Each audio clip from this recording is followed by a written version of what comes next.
چاہے حضرت عمر کی زندگی لے لو، حضرت عثمان غنی کی زندگی لے لو، مولا کائنات فاتح خیبر، خیبر شکن حضور کے داماد، حضور کے پیارے بھائی کی زندگی لے لو، کتنا ایمان مضبوط تھا کہ جب ہجرت کی بات آئی تھی تو حضور نے کہا تھا ابو بکر تجھے میرے ساتھ چلنا ہے، یاد رکھ غار ثور سے بھی نپٹنا ہوگا، میرے ساتھ چلنا ہے۔ آپ نے اس تک نہ کیا تھا، یہ ایمان کی مضبوطی تھی۔ وہی حسنین کے بابا کو، سیدہ طیبہ طاہرہ کے شوہر نامدار کو کہے علی تجھے میرے بستر پہ سونا ہے، تو مولا علی کے دل میں یہ خیال تک نہیں آیا تھا کہ کافروں کی تلواریں آئے، کافروں کے تیر آئے، آج گردن کاٹ دی جائے گی، آج دنیا سے چلا جاؤں گا۔ مصطفیٰ نے کہا ہے تو بلا جھجک سو رہے ہیں۔ پوچھنے والے نے پوچھا تھا اے علی کیسے رات گزری ہے؟ علی نے کہا تھا یہ ایمان کی پختگی کی دلیل ہے۔ مولا علی نے کہا تھا اے لوگوں سنو، ہر دن تو اتنے بے فکری میں نہیں سوتا تھا، اس لیے کہ موت کب آ جائے کسی کو پتا نہیں، مگر آج کی رات کی گارنٹی تھی، موت نہیں آ سکتی ہے۔ میرے نبی نے کہا تھا اے علی تم سو جاؤ اور ساری امانتیں دے کر مدینہ شریف آ جانا۔ حضور نے کہہ دیا تھا تو کسی کے باپ میں ہمت نہیں جو میری گردن اڑا سکتا تھا۔ ایمان ایسا رکھو اور ایسا رکھو۔ اچھا حضور نے دوسرا قدم اٹھایا تھا۔ اب میں آگے بڑھتا ہوں، مدینہ شریف آتا ہوں، یہ مکی دور۔ حضور آئے مدینہ شریف میں تو دوسرا سب سے بڑا جو قدم معاشرے کے اصلاح کے لیے اٹھایا۔ اچھا کتنے لوگوں کو بات سمجھ میں آ رہی ہے وہ ذرا ہاتھ اٹھا دیں، جتنے لوگوں کو سمجھ میں آ رہی ہے وہی ہاتھ اٹھا دیں بھیا۔ آپ لوگوں کو سمجھ میں آ رہی ہے؟ آپ لوگ ذرا سا توجہ کے ساتھ سنیے، ایسا نہیں سمجھے گا ہم لوگ مولانا تو ہیں، ہم لوگ تمہارے بھائی، کم سے کم علماء کو اس نیت سے سننا چاہیے کہ یہ اگر آموختہ سنا رہے ہیں تو آموختہ ہو جائے، ورنہ نئی بات ہے تو دوسری جگہ کام آ جائے گی، دوسری جگہ کام آ جائے گی۔ مدینہ شریف میں دوسرا معاشرے کے اصلاح کے لیے حضور نے قدم اٹھایا، وہ تھا مسجد نبوی کا قیام۔ مسجد کا قیام توجہ رہے، اب چاہے مسجد قباء لے لو، مسجد نبوی لے لو، مطلق مسجد کا قیام جس میں حضرت ابو ایوب انصاری نے اپنا مال لٹایا تھا۔ حضور نے مسجد ہی کیوں بنائی؟ مکہ سے ہجرت کر کے چلے گئے مدینہ شریف، تو کیا بات تھی کہ مسجد کا قیام ہو؟ وہاں بھی مکہ کی طرف تبلیغ ہو جاتی، تبلیغ شروع سے ہی کر دیتے، کہا نہیں مسجد کا قیام۔ زمین حضور نے لی، حضرت ابو ایوب انصاری نے مال عطا کیا، اب پھر مسجد بنائی۔ آج کے ڈیٹ میں اگر کوئی سیٹ ہے، توجہ رہے، ایسے سوٹھوں کی بھی اصلاح ہونی چاہیے۔ اگر کوئی سیٹ ہے، پیسہ والا ہے، 4 مسجد کا صدر، 5 مسجد کا صدر ہے اور مسجد کہیں تعمیر کروا رہا ہے تو کوئی پاؤں پہ پاؤں رکھ کے بیٹھ جائے گا چلو کام کرو، مسجد بناؤ، تعمیر کرو، چندے کی بات آئے گی تو ہم مسجد کے خادم، مسجد بن کے تیار تو اسی کے لیے تیر و تلوار نکل جاتے ہیں۔ ارے دیکھ میرے آقا کو جب مسجد کی تعمیر ہو رہی ہے تو حضور اینٹ خود اٹھا رہے ہیں، حضور ملابہ خود اٹھا رہے ہیں، حضور خود مزدور کا کام کر رہے ہیں۔ میرے نبی کی یہ محنت، یہ بتائی محنت، مسجد کی تعمیر، یہ بھی معاشرے کی اصلاح کے لیے تھا۔ میرے آقا نے دیکھا لوگوں کی تعداد بڑھ رہی ہے، اکٹھا لوگ ہوں تاکہ ایک جگہ اللہ کی عبادت کی جائے، اور پھر جب مسجد تعمیر ہو گئی تو اسے صرف 4 رکعت کے لیے مسجد نہیں بنایا تھا، اسے صرف 2 رکعت فجر کی، 4 رکعت فجر کے لیے نہیں رکھا میرے آقا نے، عصر کے لیے صرف نہیں رکھا، مغرب کے لیے نہیں رکھا، صرف عشاء کے لیے نہیں رکھا۔ جیسے آج لوگ نماز ختم ہوئی تالا لگا دیتے ہیں، آج نماز ختم ہوئی مسجد میں تالا لاؤ، چلے ٹھیک ہے مجبوری ہے کہ پتہ نہیں کوئی کون سی شادی چل جائے، مگر دیکھو یہ مسجد صرف اور صرف نماز ہی کے لیے نہیں بلکہ یہ مسجد اپنے وقت میں کہہ لو ایک پارلیمنٹ کی حیثیت رکھتا ہے۔ غلط بول رہا ہوں تو بھیا توبہ کرائیے۔ یہ مسجد یہ پارلیمنٹ کی طرح ہے، آپ دیکھو مسجد نبوی ہے، وہاں نماز بھی ہو رہی ہے، حضور تعلیم بھی دے رہے ہیں، نماز بھی ہو رہی ہے، حضرت ابو بکر کی تربیت بھی ہو رہی ہے، نماز بھی ہو رہی ہے، حضرت عمر کو سچا سوارا جا رہا ہے، نماز بھی ہو رہی ہے، انصاری صحابیوں کو سچا سوارا جا رہا ہے، جو انصار صحابہ تھے انہیں تیار کرایا جا رہا ہے، وہی مسجد ہے بدر کے لیے تیار کرایا جا رہا ہے، وہی مسجد ہے احد کے لیے تیار کرایا جا رہا ہے، وہی مسجد ہے تعلیم دی جا رہی ہے، وہی مسجد ہے تیر و تلوار پہ بات ہو رہی ہے، وہی مسجد ہے جہاد کی فضیلتوں پہ بات ہو رہی ہے، وہی مسجد ہے سب کچھ پہ بات ہو رہی ہے، یہی وہ مسجد ہے جہاں سے صحابہ صفہ بھی نکلے ہیں، یہی وہ مسجد ہے صحابہ اسی سے نکل کر پوری دنیا میں اسلام کا جھنڈا لہرا دیا تھا۔ معاشرے کی اصلاح کے لیے مسجد بھی مسجد ایک اہم ستون ہے، اس لیے کہا جاتا ہے خطیبوں کو چاہیے جمعہ میں کہ صرف روایتی تقریر نہ کریں، جمعہ آیا آسان تقریر دیکھ لیا، شان خطابت دیکھ لیا، 12 تقریر دیکھ لیا، اروان البیان دیکھ لیا، ہر سال وہی بولنا ہے، نہیں، ایسے دانشور لوگ ہو تو جمعہ میں خطاب کا سلسلہ اس لیے رکھا گیا کہ تاکہ ایک ہفتہ پہلے ایک ہفتہ بعد ملک میں کیا ہو رہا ہے اس سے معاشرے کو تیار کرایا جائے، آگاہی کی جائے، یہ فتنہ آنے والا ہے، یا ایسا ہونے والا ہے، ویسا ہونے والا ہے، جہاں علم غیب پر ضرورت نہ ہو وہاں علم غیب کی تقریریں نہیں ہونی چاہیے، جہاں ضرورت ہے وہاں ہونی چاہیے، یہ نفاذیات ہر امام کے خطیب و امام میں ہونی چاہیے، یہ مسجد فقط نماز پڑھ کے جانے کے لیے نہیں ہے، یہ مسجد یہاں سے سپاہی تیار کرائے گا۔ تو معاشرے کی اصلاح کے لیے مسجد، آپ کو آپ کے خطیب و امام درس قرآن دیے ہوں گے، درس حدیث دیے ہوں گے، جب آپ نے آنا چھوڑ دیا ہوگا تو وہ ریگولر سے پھر 1-2 دن پہ آ گئے ہوں گے، اگر آپ ریگولر جاتے رہتے تو یہ سلسلہ چلتا رہتا، آپ ریگولر سنتے رہتے تو اللہ کی توحید پر توحید کا عقیدہ آپ کا مضبوط ہوتا، عقیدہ رسالت مضبوط ہوتا، مسجد سے جڑے ہوئے رہتے، بچے تو مدرسے میں پڑھ لیتے ہیں، جامعہ رشیدیہ میں آ جاتے ہیں، لیکن جو 50 سال کا بوڑھا ہے، جو 40 سال کا جوان ہے، جو کسی کو استاد سمجھنے سے کثر شان سمجھتا ہے، اس کے لیے مسجد ہے کہ درس قرآن میں بیٹھ گئے، درس فقہ میں بیٹھ گئے، درس حدیث میں بیٹھ گئے، تو اسی سے اس کے اندر تحفظ ناموس رسالت کا جذبہ پیدا ہو جاتا ہے، یہی وہ مسجد اگر بیٹھ گئے تو علم فقہ کے مسائل معلوم ہو جاتے ہیں، علم فقہ کے مسائل مسجد میں امام کے پاس بیٹھنے لگے، ماں باپ کی عظمت پر جو حدیث ہے وہ سمجھ میں آنے لگا، ماں باپ بھائیوں کی عزت سمجھ میں آنے لگی، اس طرح سے آدمی ایک مسجد سے تیار ہو جاتا ہے۔ تو میرے نبی نے معاشرے کی اصلاح کے لیے مسجد کی تعمیر کروائی تھی تاکہ عبادت بھی ہوتی رہے اور آدمی سنورتا بھی رہے۔ تیسرا قدم جو حضور نے اٹھایا تھا معاشرے کی اصلاح کے لیے، کتنے لوگ بور ہو رہے ہیں وہی ہاتھ اٹھائیں گے، اگر بور نہیں ہو رہے ہیں آپ بالکل ایمان میں تازگی آ رہی ہے تو ذرا سا ہاتھ اٹھا دیں یہاں سے باہر تک، دیکھتا ہوں کتنے لوگ اٹھا رہے ہیں۔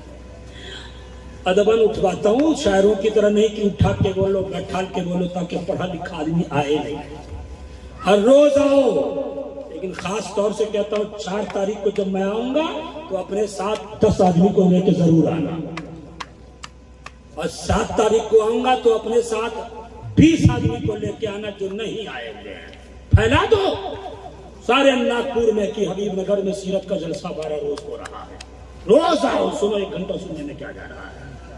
حضور کا کردار معاشرے کی اصلاح میں دیکھو، حضور نے جو تیسرا سب سے قدم بڑا اٹھایا مولانا ظفر صاحب اللہ، وہ یہ تھا کہ حضور نے مواخذات کو قائم کر دیا، مواخذات بھائی بھائی کو بنا دیا۔ ہجرت سے آئے تھے نا مہاجر، تو مہاجر صحابہ جو مکہ سے آئے تھے اور پھر مدینہ میں رہنے والے صحابہ انصار صحابہ کو دونوں میں بھائیاری قائم کر دی، یہ بھی معاشرے کی اصلاح ہے۔ بھائیاری قائم کر کے حضور نے بتا دیا، سن یہ حسد نہیں ہونا چاہیے، یہ کینہ نہیں ہونا چاہیے، یہ چغلی نہیں ہونا چاہیے، یہ بغض و حسد نہیں ہونا چاہیے، یہ غیبت نہیں ہونا چاہیے، اس لیے کہ یہ میں تم میں بھیاری قائم کر رہا ہوں۔ اگر حسد آ گیا تو بھیاری ختم ہو جائے گی، بغض آ گیا تو بھیاری میں درار آ جائے گا، کینہ آ گیا تو بھیاری ختم ہو جائے گی۔ اسی لیے بھیاری کو قائم کر کے مصطفیٰ نے مدینہ شریف میں حسد کا خاتمہ کر دیا ہے، مصطفیٰ کریم نے کینے کو دور کر دیا ہے، مصطفیٰ کریم نے مسلمانوں کے سینے سے بغض کو دور کر دیا ہے۔ اور میرے نبی نے امت کو تعلیم دے دیا صبح قیامت تک کے لیے، اے میرے امتیوں سنو، تم ایک کلمہ پڑھنے والے حیثیت سے تم جہاں کے بھی مسلمان ہو، تم ایک دوسرے کے بھائی ہو۔ یہ مہاجر صحابہ ہیں، یہ انصار صحابہ ہیں، یہ بھائی بھائی ہیں، مگر یاد رکھ، چاہے کشمیر کا مسلمان ہو، چاہے بنگال کی کھاڑی سے تعلق رکھے، چاہے آسام کے کنارے سے تعلق رکھے، چاہے بہار کا مسلمان ہو، چاہے یو پی کا مسلمان ہو، چاہے ناگپور کا مسلمان ہو، کوئی بھی ہو، کلمہ گو کی حیثیت سے ہر مسلمان، میرے نبی نے کہا المسلم اخو المسلم، مسلمان مسلمان کا بھائی ہے۔ میرے نبی نے یہ تعلیم دے کر بتا دیا، یہ تم بھائی بھائی ہو، ایک دوسرے بھائی کی غیبت نہیں کرنا، اگر کرو گے تو بھیاری ختم ہو جائے گی۔ کینہ نہیں رکھنا، اگر رکھو گے بھیاری ختم ہو جائے گی۔ حسد نہیں رکھنا، اگر رکھو گے بھیاری ختم ہو جائے گی۔ جب بھیاری ختم ہو جائے گی تو پھر تم میرے حکم پر عمل کہاں سے کرو گے؟ تعلیمات مصطفیٰ پر عمل پیرا کیسے ہو گے؟ حضور کا کردار دیکھو، بھائی بھائی بنا، وہ تو صحابہ تھے نا۔ اے بھائی سنیے، صحابہ کے مسئلے پر نا ڈسکس نہیں کرنا، صرف عظمت اور فضیلت پر بیان کیا کرو۔ کوئی ایسی بات جو ایسا لگے کہ صحابہ کی یہ کمی بیان ہو رہے ہیں، ہاتھ جوڑ کے کہتا ہوں خدا کے واسطے اس میں مت پڑھنا، ایمان چلے جانے کا خطرہ ہے۔ مشاجرات میں نہیں پڑھنا، بہت پرفتن دور سے ہم لوگ نکل رہے ہیں، نبی کا ہر صحابی ہمارے سراخوں پر ہے۔ اسی طرح ان گھمروں کی طرف بھی توجہ نہ دینا جو ممبئی سے آ کر ناگپور میں یہ کہے کہ یہ نہ کرے، ایک سید کو گندا بولے، ایک سید کی توہین کرے، ایک سید کو برا بھلا بولے۔ ایسے کوفیوں کی طرف داری بھی نہ کرنا، اس لیے کہ کچھ لوگ اہل بیت کی عظمت کم کرانے میں لگے ہیں۔ بتا دینا ہم حبیب نگر والے ہیں، ہمیں نہ صحابہ کا گستاخ برداشت ہے، ہمیں نہ سیدوں کا گستاخ برداشت ہے۔ ہم اہل بیت کے غداروں کو پسند نہیں کرتے ہیں۔ ہمارے دل میں حضرت ابو بکر بھی ہے، ہمارے دل میں حضرت عمر بھی ہے، ہمارے دل میں حضرت عثمان بھی ہے، ہمارے دل میں مولا کائنات تو ہے ہی ہے، ہمارے دل میں نبی کا ہر صحابی ہے، ہمارے دل میں حضرت امیر معاویہ ہے، ہمارے دل میں پوری صحابہ کی جماعت ہے۔ وہی ہمارے دلوں میں مصطفیٰ کے داماد، مصطفیٰ کریم کے داماد، حسنین کے بیٹے، حسنین کے بابا سیدہ فاطمہ طاہرہ کے شوہر علی مولا مشکل کشا، جن کو حضور نے کہا تھا من کنت مولا فہذا علی مولا، میں جس کا مولا ہوں علی اس کا مولا ہے۔ اپنے سینے سے حسین کی محبت دور مت کرنا، اپنے سینے سے حسن کی محبت دور مت کرنا، کہنا ہمارا سینہ عشق اہل بیت میں بھی مست ہے، ہمارا سینہ عشق صحابہ میں بھی مست ہے۔ پڑھنا ہی نہیں، جھگڑے نہیں، کام کو نہیں پڑھنا، ہٹو یہاں سے، زیادہ بولو گے تو چائے نہیں پلاؤں گا۔ معاشرے کی اصلاح حضور نے اس طور پہ بھی کی تھی، کہا اللہ تصبوا اصحابی، میرے صحابہ کو برا بھلا نہ بولنا۔ حضور نے اس طور پر بھی کہتی کہ سن تم نے دو چیزیں چھوڑ کے جا رہا ہوں، ایک قرآن، ایک میری اہل بیت ہے۔ حضور نے یہ بھی فرمایا تھا اگر صرف حضور کے کردار سے معاشرے کی اصلاح کرنے لگو تو 4 گھنٹہ وقت لگ جائے گا۔ یہ تعلیم، یہ موضوع کسی کو دیا ہوگا مفتی صاحب قبلہ نے۔ حضور نے اس جانب بھی اصلاح کی تھی اپنی امت کی کہ میرے صحابہ کے مسئلے میں پڑھ کر اپنے ایمان کو ضائع مت کرنا، میرے اہل بیت کے مسئلے میں پڑھ کر اپنے آپ کو جہنم میں مت پھینک دینا۔ اہل سنت کے دائرے میں رہو، سنیت پہ قائم رہو۔ حضور نے بھیاری قائم کی تو صحابہ کا مسئلہ تھا نا، حضور نے جب قائم کی تو وہ تو صحابہ تھے، جانثار تھے۔ کسی نے اپنی زمین دے دی، زمین ہے تو بٹوارا کر دیا، آج جس زمین کے لیے لڑتے ہو، گولی چل جاتی ہے بھائی بھائی میں، وہ صحابہ تھے، کا مہاجر صحابہ ہو، مکہ سے آئے ہو، ہمارے لیے آپ کے لیے ہماری یہ زمین ہے، ایک باغ آپ رکھ لو، مال تجارت لے لو، بزنس کرنے کے لیے، تجارت کرنے کے لیے مان لے لو۔ اگر دیکھو نا میرے پاس تو 3 بیوی ہے، اگر 3 بیوی ہے، اگر کوئی ایک پسند آ جائے تو بولو نا اسے طلاق دے کر تمہارے نکاح میں کر دیتا ہوں۔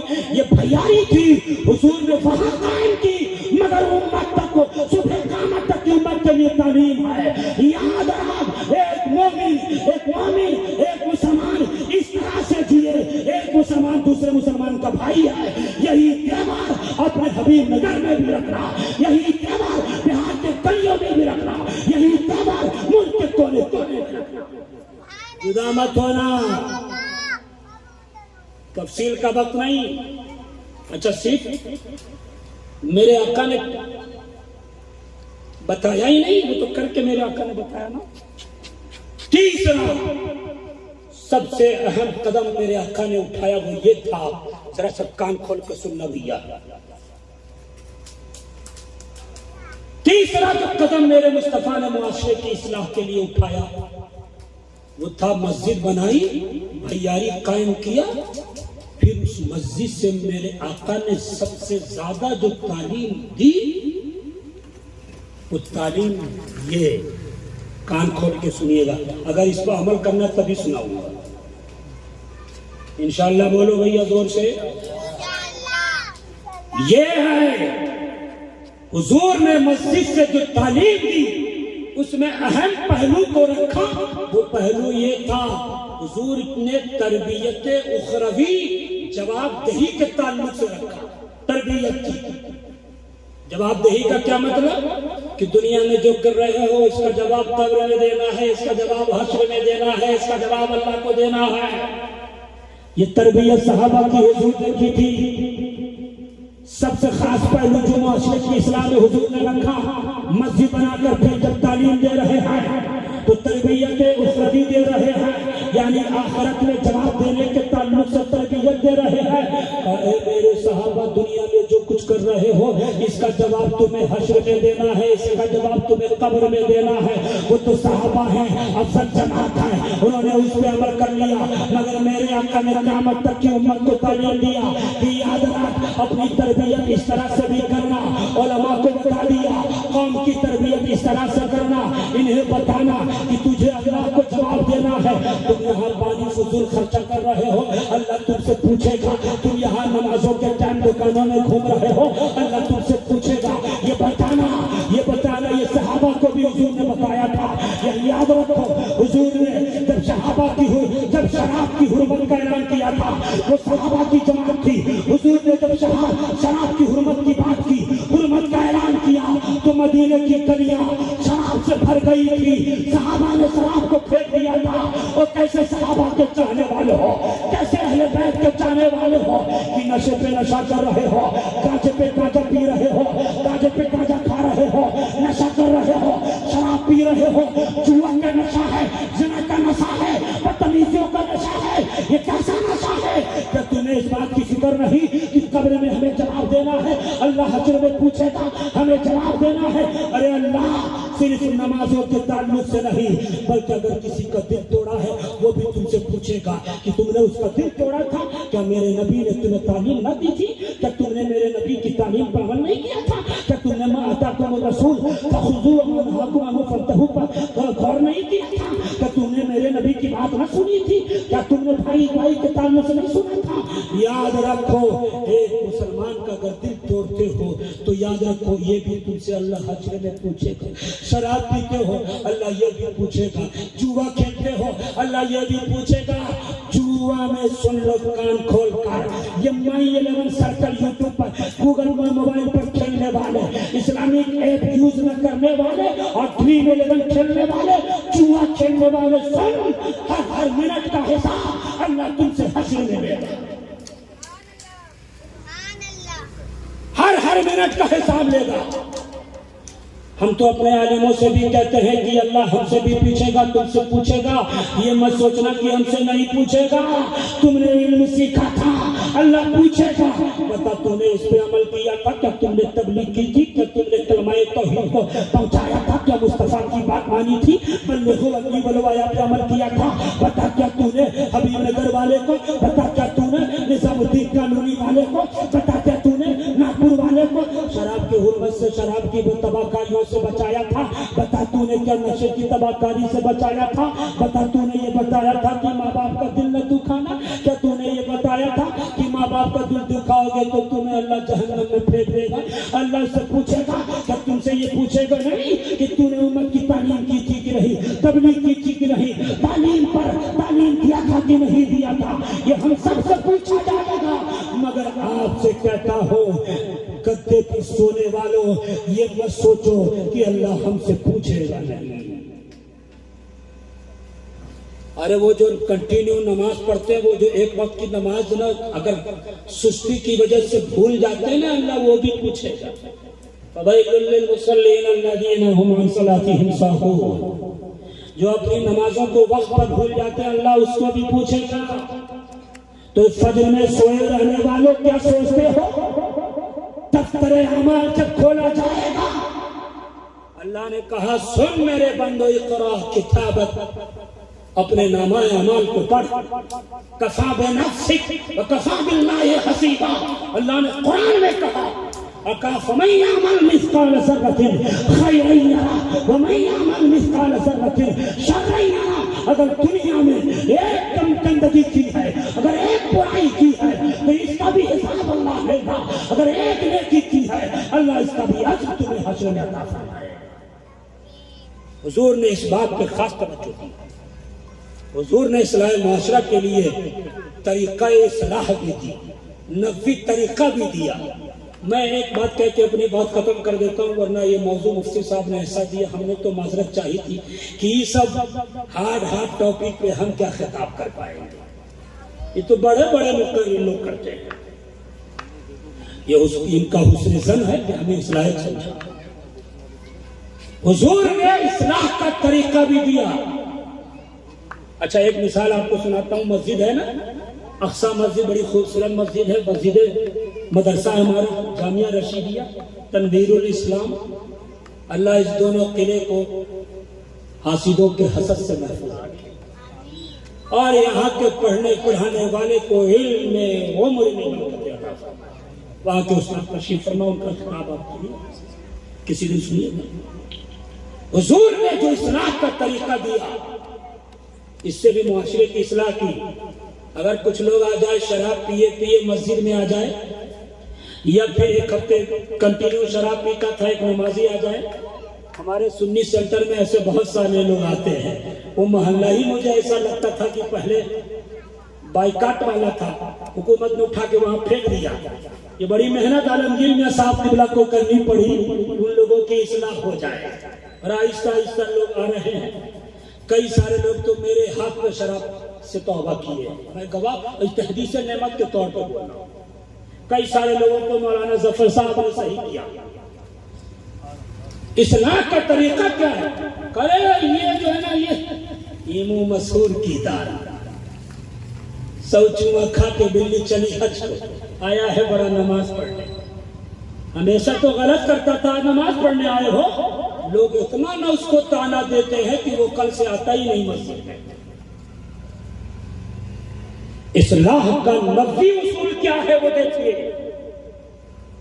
میں آپ کو بتاؤں, ایک دیہاتی جسے عربی کہا جاتا ہے, صحابہ موجود تھے مسجد میں, وہ آیا مسجد میں پیشاب کر دیا. آج اگر کوئی مسجد میں پیشاب کر دے اس کو کتنی مار مارو گے. ہو سکے تو محلے میں بائیکاٹ بھی کر دو گے, نہ کھانا جائے گا نہ پینا جائے گا, پتہ نہیں کیا کیا اس کے ساتھ ہوگا. تو جیسے ہی پیشاب کیا نا, حضور کا طریقہ بتا رہا ہوں کس طرح سے میرے آقا نے اپنے کردار سے معاشرے کی اصلاح کی اور ایک میسج دیا, ایک پیغام دیا مبلغین کو.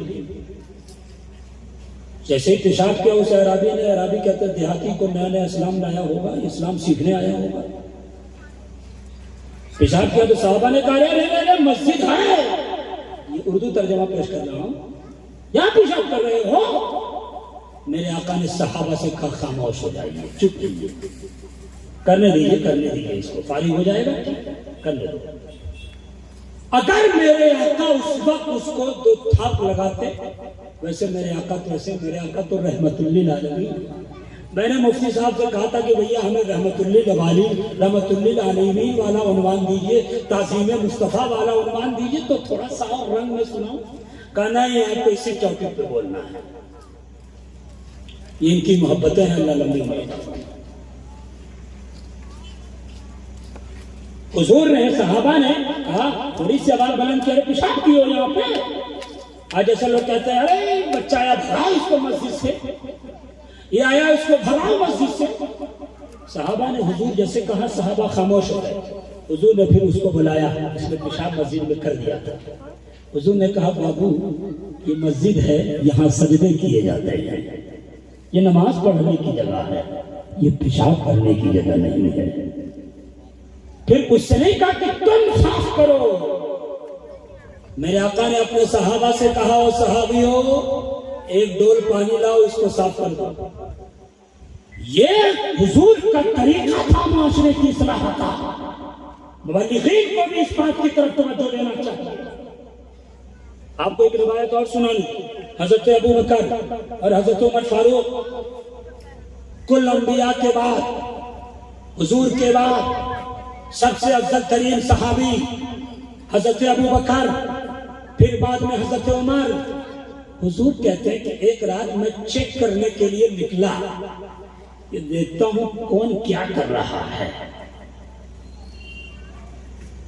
تو دیکھا کہ حضرت ابو بکر آہستہ آہستہ قرآن پڑھ رہے ہیں.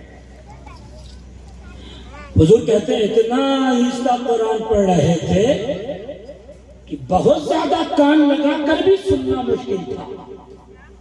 حضور کہتے ہیں میں تھوڑا سا آگے نکل گیا. آگے نکلا تو حضرت عمر اتنا زور سے قرآن پڑھ رہے تھے کہ پورا محلہ گونج رہا تھا. حضرت ابو بکر سائلنٹ موڈ میں قرآن پڑھ رہے ہیں. حضرت عمر ایک دم وولٹیج کے ساتھ سلام وہ قرآن پڑھ رہے ہیں. حضور آئے. یہ بچے ہیں، یہ کبھی خاموش نہیں ہو سکتے، آپ خاموشی سے سن لیں، چھوڑ دو اسے. یہ آ گیا، یہی بہت بڑی بات ہے. یہی نہ آنے والے وقت میں 10 روزہ 12 روزہ محفل کرائیں گے. حضور نے دونوں اپنے جانثار صحابی کو جمع کیا. کہے ابو بکر بہت آہستہ آہستہ قرآن پڑھ رہے تھے. حضور کا ایک طریقہ اصلاح دیکھیں. تو حضرت ابو بکر تھے. ابو بکر حضور کے ایسے دوست جو اعلان نبوت سے پہلے بھی دوست تھے. ہاں، ایسا نہیں کہ جب حضور نے اپنے نبوت کا اعلان کیا، اللہ کی جانب لوگوں کو بلایا، تب حضرت ابو بکر دوست ہوئے. نہیں، اعلان نبوت سے پہلے بھی حضرت ابو بکر حضور کے دوست تھے. اور یہ وہ صحابی ہے کہ اس وقت میں بھی بت پرستی سے یہ محفوظ تھے، کفر و شرک سے، بت پرستی سے دور تھے، تمام تر بری چیزوں سے وہ دور تھے. بہرحال ابو بکر کیوں پڑھ رہے تھے؟ تو حضرت ابو بکر نے جواب دیا کہ اے میرے آقا مصطفیٰ کریم فدا کا نفسی امی و ابی، یا رسول اللہ میں جس کے لیے قرآن پڑھ رہا تھا نا، جس کو قرآن سنا رہا تھا، تو وہ بہرا نہیں ہے.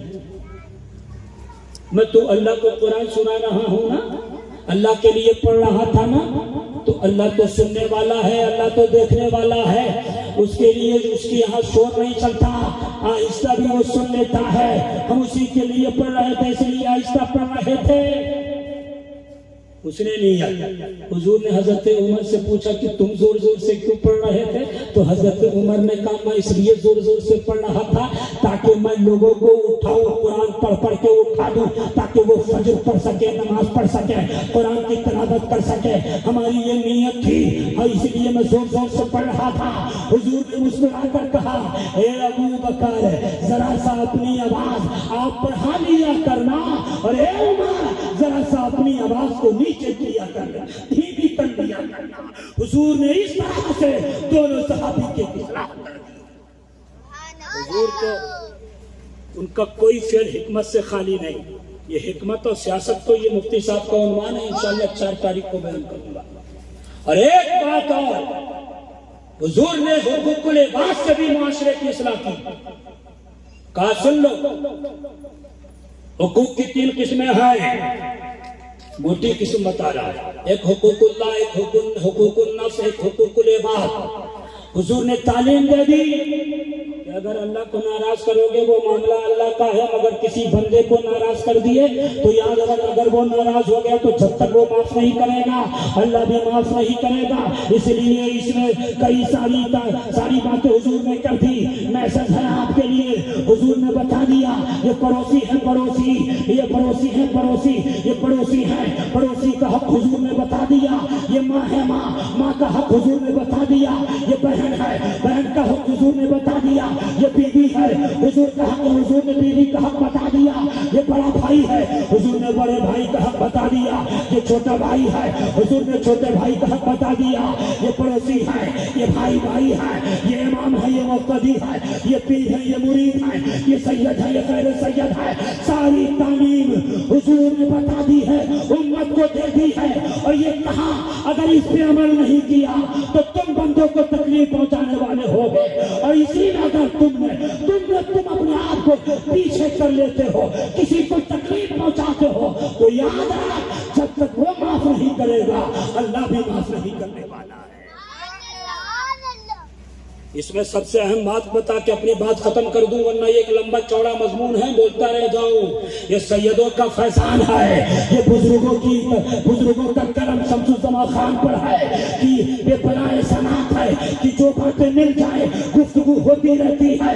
یہ تحدیث نعمت کے طور پر کہہ رہا ہو، ایک بات سن لے، ایک چاہے جیسا پاکھنڈی ہو، چاہے نرسیمانند جیسا پاکھنڈی ہو، چاہے رام گیری جیسا پاکھنڈی ہو، چاہے وہ جیسا پاکھنڈی مستشرقین کا ہو، کافروں کا ہو، مجوسیوں کا ہو، آنے والی قیامت تک آنے والے امت دعویٰ سے ہو، جیسا پاکھنڈی ہو، حضور کی شان میں گستاخی کرتا ہے۔ حضرت عائشہ کو لے کر یہ تو میں 4 تاریخ کو بتاؤں گا، لیکن میں بتا دوں، سن، کافروں کے دور میں جب دور جہالت میں یہ عورت ہی تو تھی، اگر اسے حیض آتا اسے بستر سے ہٹا دیا جاتا۔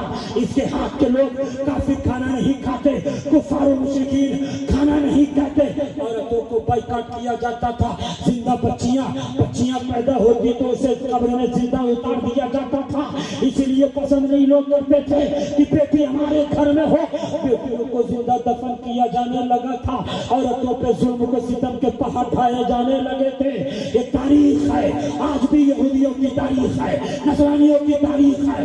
وہ چیپٹر کھولنے نہیں جاتا، پڑھ لو بڑے رائٹروں کو جس نے عورتوں کے تعلق سے کیا کہا ہے، مگر وفادار مصطفیٰ کے دیوانوں 12 ربیع الاول کو جو عظیم مرتبہ ہستی اس دنیا میں آئی ہے، آ کر کے عورتوں کا بول بالا کر دیا ہے، بیٹیوں کو مقام دے دیا ہے، بیٹیوں کے لیے کہا کہ تمہارے لیے رحمت ہے، ماں کے قدموں میں جنت رکھ دیا، بہنوں کے لیے رحمت مصطفیٰ نے قرار دیا۔ تب سے لے کے آج تک یہ عورت اگر ماں کی شکل میں ہے تو یاد رکھو وہ مردوں کے لیے جنت ہے، بیٹی کی شکل میں ہے مردوں کے لیے رحمت ہے، بہن کی شکل میں ہے مردوں کے لیے رحمت ہے، بیوی کی شکل میں ہے عورتوں کے لیے جنت ہے۔ یہ کوئی اور مذہب نہیں، یہ فقط اسلام ہے جس نے عورتوں کو ایک اونچا مقام دیا ہے۔ وآخر دعوانا ان الحمدللہ۔